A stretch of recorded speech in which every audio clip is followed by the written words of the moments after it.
Bonjour à tous, c'est Nicolas. Vous connaissez tous mon garage, mon sous-sol qui est en arrière-plan. Vous l'avez vu dans de nombreuses vidéos. Vous le connaissez très bien. Mais il faut savoir que malheureusement, il n'a pas toujours été comme ça.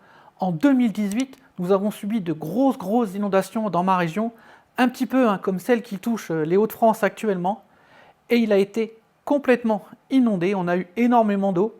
Donc je vous montre la fosse qui est ici et je vous montrerai les photos. Elle a été complètement remplie d'eau. Tout le sous-sol a été complètement inondé, il y avait de l'eau partout, dans ma salle ciné, etc., mon établi. Enfin, je vous mets en incrustation, je vous mets quelques photos. Enfin, c'était assez terrible, on a été réveillés en pleine nuit par ça. Et en fait, la raison pour laquelle le sous-sol a été inondé, alors bien sûr, il y a eu énormément d'eau qui est arrivée, mais normalement, ma porte de garage faisait bouclier, et j'avais aussi une pompe de relevage dans le sous-sol qui renvoie l'eau vers la rue. Donc même si la rue débordait d'eau effectivement, mais le fait de renvoyer l'eau, ça faisait un circuit constant et ça empêchait que l'eau rentre dans le garage. Malheureusement, souvent qui dit inondation dit orage, et qui dit orage dit coupure de courant. Et ma pompe de relevage étant alimentée par l'électricité, elle a arrêté de fonctionner et au bout d'un moment, forcément, les vases communicants faisant leur travail, l'eau qui était à l'extérieur de la porte du garage est complètement rentrée à l'intérieur. Heureusement, j'avais ma fosse, ça a quand même bien rempli parce qu'elle est quand même assez grande, mais après, toute l'eau est allée dans le garage et donc c'était assez catastrophique. Donc l'objet de cette vidéo, c'est de vous dire que c'est pas une fatalité. Alors malheureusement, il y a un moment où on ne peut pas lutter contre l'eau, mais on peut en tout cas essayer de limiter les dégâts, notamment avoir toujours la pompe de relevage qui fonctionne, tout simplement grâce à nos batteries, nos fameuses batteries qu'on présente souvent sur les chaînes, et on nous dit oui mais ça sert à rien, etc. Et bien dans ces cas-là, d'ailleurs je vous invite à aller voir la vidéo de Xavmax qui vous explique comment pouvoir sortir de sa maison si on a des volets roulants électriques et qui sont fermés, bloqués à cause d'une panne de courant. On va pouvoir les remettre en marche grâce à ces batteries. Et bien là, un peu dans le même principe, moi, grâce à une batterie, je peux ouvrir ma porte de sous-sol qui est entièrement électrique, donc dans le même fonctionnement que Xavmax, donc je ne vais pas vous le remontrer. Par contre, j'ai aussi mis une batterie en mode onduleur et donc en mode secours sur ma pompe de relevage, qui va me permettre en cas de coupure de courant, que ça prenne le relais et que la pompe de relevage continue toujours à fonctionner. Je vous montre tout de suite comment ça marche. Alors, vous vous rappelez sûrement de la Fossibot F2400 que je vous avais présenté dans une précédente vidéo, une batterie avec une grosse puissance, parce qu'il faut savoir que la pompe de relevage, au moment où elle va se déclencher, elle va demander énormément de puissance. En effet, au moment où la pompe de relevage va se déclencher, elle va demander un pic de puissance de plus de 1000 watts, et les petites batteries style Blue Yeti et compagnie ne sont certaines pas assez puissantes pour envoyer, elles se mettent en sécurité, alors que là, la Fossibot, il n'y a pas de souci, elle prend ça en charge, et du coup, après, elle gère. Donc je vous montre tout de suite sur l'écran comment ça se passe. Donc, vous voyez, au niveau de l'extérieur de la maison, en fait, j'ai des caniveaux devant la porte de garage, donc des caniveaux tout le long, d'ailleurs, que j'ai changé récemment pour les agrandir. Au niveau de l'inondation de 2018, ils étaient plus petits que ça, et ça avait aussi posé problème. Et donc ces caniveaux, à ce niveau-là, en fait, ça vient sous la dalle, et ça vient directement ici, dans un petit puisard. Alors, il n'est pas très grand, mais il n'y a pas besoin de beaucoup plus, en fait, vous allez comprendre pourquoi. Et dans ce puisard, il y a une pompe de relevage qui va renvoyer l'eau en suivant ce tuyau. Elle repart dans mon évacuation et elle est rejetée directement dehors dans la rue. Alors, cette pompe de relevage, c'est une pompe très puissante qui a un débit, alors je ne sais plus combien exactement, mais un gros débit d'eau à la minute. Donc il est capable de gérer quand même un flux très important.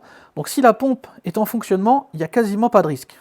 En fait, ce qui se passe, c'est que l'eau ruisselle au niveau de la rue jusqu'en bas de la descente de garage, l'eau de pluie, est évacuée et en fait ça fait un circuit comme ça, donc l'eau monte, descend, mais elle ne rentre pas dans le garage. Ce qui s'est passé en 2018, c'est qu'il y a eu des énormes orages en même temps, on a eu des grosses coupures de courant, c'est d'ailleurs une des seules fois où on a eu des énormes coupures de courant, et du coup, la pompe de relevage ne pouvait plus fonctionner, et au bout d'un moment, la poussée de l'eau qui était devant la porte de garage, est rentrée complètement par le trou de la fosse, et là on a eu de l'eau partout, c'était une catastrophe, une véritable catastrophe.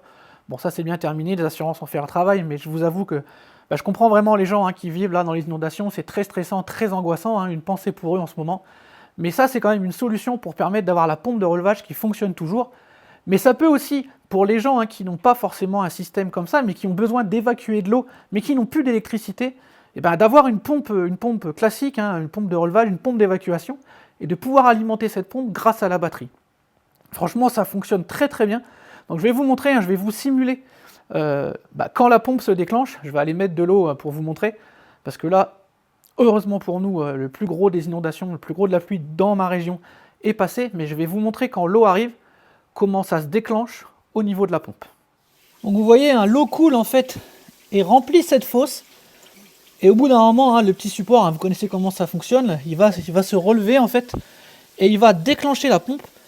Et nous, ce qu'on va regarder, c'est à ce moment-là, combien ça va tirer d'énergie au niveau de la batterie. Vous allez voir, il y a un pic, et ensuite vous allez voir combien ça tire. Donc il faut quand même un peu de puissance, vous allez voir. Donc là par contre, vous avez vu, je suis en train de charger la batterie. Je vous rappelle que grâce à cette molette, je peux injecter plus ou moins de puissance au niveau de la charge de la batterie. Moi je laisse toujours au minimum parce que j'ai pas besoin.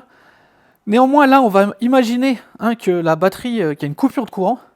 Donc je vais débrancher la prise, donc elle n'est plus en charge. Donc là vous voyez qu'elle ne charge plus, d'accord? Donc on est uniquement sur la batterie. On imagine qu'on vient d'avoir une coupure de courant, il pleut, et la pompe va se déclencher. Et ouais, vous avez vu, on a eu un pic à 1100 watts. Et sinon, on continue, ça tire à peu près 800 watts, 830 watts. Donc à cette puissance, la batterie me dit que j'aurai 92 minutes d'autonomie, sachant qu'en fait, là la pompe, elle est en train de vider le réceptacle. Vous avez vu, ça descend très vite. Donc bon, par contre, si à l'extérieur il y a plein d'eau, en fait, ça va rester, ça va tirer quand même quasiment en continu. Mais néanmoins, j'avais 93 minutes d'autonomie. Donc il y en a quand même pas mal devant moi. Donc en continu. Et là, vous voyez, la pompe s'est arrêtée. Ça tire plus rien. Et donc là, la batterie, même à 75%, elle peut tenir encore 60 heures comme ça. Donc avec des cycles de batterie. Donc franchement, pas trop d'inquiétude à avoir. En tout cas, moins d'inquiétude à avoir. Donc voilà, c'est quand même une utilisation très très très utile qui peut même vous sauver pas mal la mise en cas d'intempérie, en cas de tempête comme c'est le cas en ce moment. Donc ce genre de batterie, vous la gardez chargée comme il faut ou vous la laissez en mode onduleur comme je fais moi. Et ça vous permet d'alimenter votre pompe de relevage éventuellement avec une autre batterie, d'en alimenter une autre dans la maison pour un aspirateur eau et poussière, des choses comme ça. Donc ça vous permet, cette grande porte de garage qui est uniquement alimentée par l'électricité qui m'empêcherait éventuellement de sortir les voitures en cas d'inondation. Et bien grâce à ce que nous a expliqué Xav dans sa vidéo, avec ma batterie je vais pouvoir au moins alimenter ma porte de garage, l'ouvrir et évacuer les véhicules. Donc franchement ce genre de batterie, voilà, ça peut vraiment être utile. Si jamais vous êtes intéressé par les batteries, la Fossibot, je vous le mets en description, vous pouvez voir.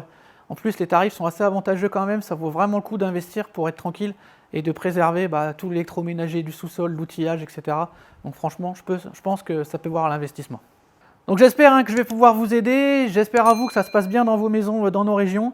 Et moi je vous dis à très bientôt pour d'autres vidéos et d'autres tutos sur la chaîne Nikola Tesla. Bye bye.